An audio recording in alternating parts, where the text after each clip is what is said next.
How's it going, guys? My name is Zach with the Movie Castle, and today we're going to be continuing my Sharks of Summer series. Sharks of Summer is a series I do around here where once a week during the summer I look at a shark movie, and this week we're looking at The Last Breath. Now I should specify this is the 2024 film. Yeah, for whatever reason a year later in 2025, another diving movie would also use this title, so great way to make things confusing, but we're looking at the 24 one with the shark in it. This movie was directed by Joachim Heden and stars Kim Spearman, Jack Parr, and is the final performance from actor Julian Sands, and in turn the movie is dedicated to him. Now, one thing I do have to say right off the bat is this is actually a serious shark movie, which is a little bit rare for modern shark movies. If you guys watch new shark films, a lot of them are hyper low budget, kind of jokey films, and to see one actually take it seriously and actually try to be a scary movie, that always gets me wondering, will this be the one that finally pulls it off? I like Jaws, I like Deep Blue Sea, I would love to have another legitimately scary shark movie, but most of the time whenever they play it serious, they don't work. So I had my fingers crossed for this one, and I can say it wound up being totally okay. It's a sunken World War II ship with a shark in it. There's all these divers and there's a bunch of underwater cinematography. And yeah, in general, that's a cool vibe. Sunken ship shark, that's cool. And they actually had the budget to pull it off. Overall, this came out totally fine. And if that sounds like something up your alley, I would say check it out. But maybe don't go too far out of your way for it. For whatever reason, this film kind of felt like it got stuck in that realm of just being okay and was never able to break out of it. I kept hoping this movie would thrill me, and it never really did. I was watching, I said this is cool, but I never really got into it. And there are probably a few reasons. The sequences needed to be more distinct and more intense. The characters needed to be a lot more developed. And the ship was supposed to be such a big deal, like, oh, it's the lost ship, but it kind of just felt like an endless sequence of gray corridors. Overall, it's a movie that works, but just doesn't punch, and boy, I wish it punched. As it stands, it is okay. I have seen way worse, but again, that does kind of make it just a little bit more disappointing that it didn't break the okay bubble, and again, I just wish it had more teeth to it. But all that being said, I do want to break down and analyze this a little further, talk about what works and doesn't, and try to get to the bottom of why the movie never broke out of the okayness and it is something better. I will talk a bit about the plot. I'll be avoiding the end bits, so no major spoilers, but from here on out, a bit of a deeper dive. We start off by meeting our main character. He's on a boat with this old salty sea captain character, and they've been looking for the wreck of the Charlotte, a World War II battleship, and apparently the captain's been looking for it for decades. The guy goes down, finds a piece of debris, turns out it's attached to a whole ship, and he pokes his head in and sees that yes, they found the wreck. And I will say, when he pokes his head in, I guess they couldn't dig down and put a door on the ocean floor, so it does seem kind of awkward that he just swims near the door and then just kind of pops into the ship.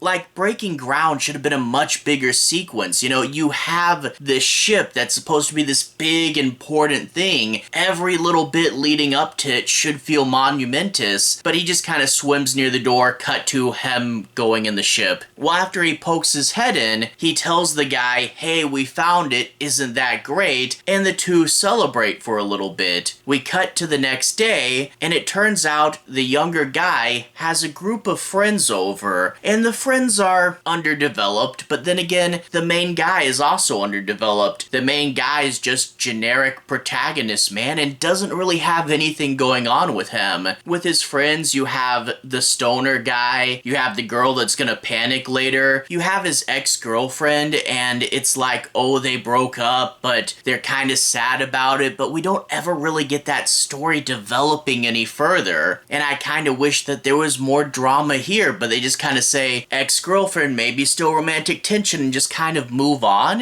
And then you get the rich jerk character who is ironically more developed than anyone else. There's a scene in the beginning where the ex-girlfriend, because she's a doctor, sees this local kid who got a cut and asks for a bottle of water, and then she pours it on the girl's wound, and the rich guy literally goes, "What are you doing with my water?" Yeah, we're going to swing pretty hard with the rich jerk stereotype. Now, the main guy will eventually let it spill to his friends that they found the ship they were looking for, and the rich guy offers to pay to dive it, and both him and the old sea captain turn him down, which is super weird because in a previous scene, they were hanging around on their boat talking about how much money they'll make from private dives from rich people. So if they were all on board for that earlier, I don't see why the first rich guy that comes up, they just immediately turn away. They literally said they wanted to do the exact opposite of that. I don't think that scene was very well thought out. But eventually, main guy finds out sea captain's in a lot of debt and convinces him to change his mind. They all go diving into the ocean and they get into the wreck, and naturally it plays out that the rich guy wants to go further and further, ignoring the signs to turn back. They have a guideline that gets snapped and now they're lost, and they find out why it got snapped was because there's a shark in there. And now you get find your way out and don't get eaten by a shark. And overall, from here on out, it's just, I wish it punched more. You're gonna be wandering around these dark, gray corridors of the sunken ship, and it all starts to look the same, which I get it's supposed to be a maze, but it's not as visually interesting as they think it is, or at least not enough to support most of the movie. I wish we got to find some stellar submerged set pieces, but it really is just a bunch of hallways. There is a fun sequence where one of them gets bit and they go into the medical room, and the ex-girlfriend, being a doctor, tries to sew the guy up doing underwater surgery. That was fun, but that really is like the only true good sequence in here, and they needed to think of more cool and unique things for the sharks to do. Also, and I've harped on this before, it's dark, they're all in scuba gear, covering their faces, and all their scuba suits are dark in color. They all look the same, and it's super hard to tell who's who. I really wish, and I've said this so many times, if you're going to do scuba characters, give everybody a different color for their suit, because scuba people blend together if they're all dressed the same. We're already underwater, we're already disoriented. Maybe solid colors would be too much, but maybe a stripe or something? Give me something to tell the characters apart. But overall, why I did like being in this sunken ship, and I think being chased by sharks is a really great idea for a movie. They didn't do enough to variant it. They didn't do enough to shake it awake periodically and make the movie change and shift, and it wasn't as exciting as it should be, and I didn't feel as much tension as I should because, again, the characters are super underdeveloped. Overall, though, the general idea is solid. The cinematography was impressive because you're shooting underwater, and I can see they had the budget. Overall, it panned out to be okay, but this is one that I wish was a little better. I'm still looking for that really good, serious shark movie, and this is almost but not quite there. Still though, if you happen to see it streaming somewhere and the concept sounds good enough for you, why not? Go ahead and check it out. Don't expect the world from it, but it's good enough. Anyway though, all that being said, to everyone who's watched so far, thank you for watching. To everyone who's liked and subscribed, thank you. You really are helping the channel out. I'll leave a relevant playlist on the bottom. This should be my Sharks of Summer 2025 playlist. If you guys want to see this series